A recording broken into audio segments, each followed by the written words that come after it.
La technique, pour Heidegger, ce n'est pas la technologie, qui, elle, n'est que l'application des sciences. Il faudrait pouvoir comprendre, selon Heidegger, la technique non plus donc comme cette application des sciences, mais au contraire comme ce qui produit la science, les sciences modernes. Et ça, si on ne comprend pas cela déjà, on est dans la confusion. C'est un premier point. Ensuite, Heidegger dit, répète, que la technique et l'être de la technique, ce n'est pas la même chose.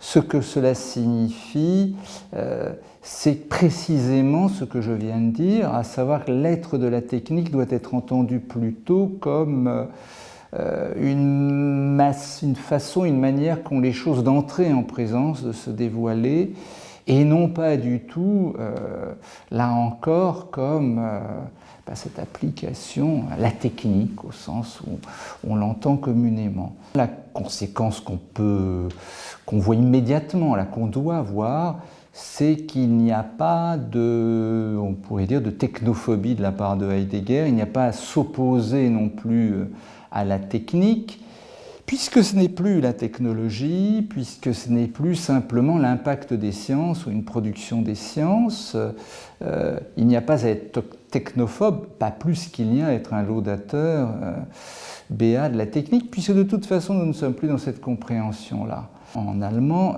le Gestell, que l'on peut traduire en français, qu'on a traduit en français par deux traductions qui peuvent se compléter elles aussi, d'une part l'arraisonnement et d'autre part le dispositif. L'arraisonnement, par l'arraisonnement, nous pouvons comprendre que la technique, ou l'être de la technique, s'inscrit dans l'histoire de l'Occident, dans l'histoire de la pensée occidentale, de la philosophie ou de la métaphysique. Et dans l'arraisonnement, nous entendons plusieurs choses. Nous pouvons entendre très simplement déjà le mot raison. Et donc il y a de la part de Heidegger une interrogation aussi à travers la technique, une interrogation sur ce que c'est que la raison et ce que signifie l'apparition de la raison à une certaine époque de notre histoire en Occident.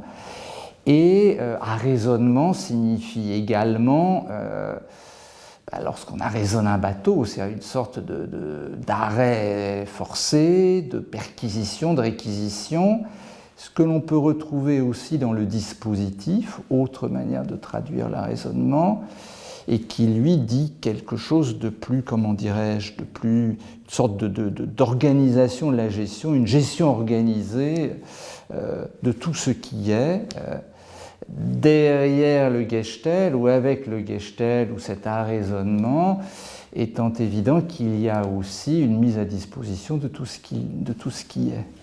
Nous pouvons aussi nous ouvrir à de nouveaux champs, à de nouveaux possibles. Alors ces nouveaux possibles, Heidegger, lorsqu'il est interrogé en particulier par des journalistes, n'en donne jamais une définition programmatique. Ce serait absurde. Simplement, le questionnement d'un certain nombre de domaines ou de champs se présente déjà comme une sorte de piste ou d'ouverture.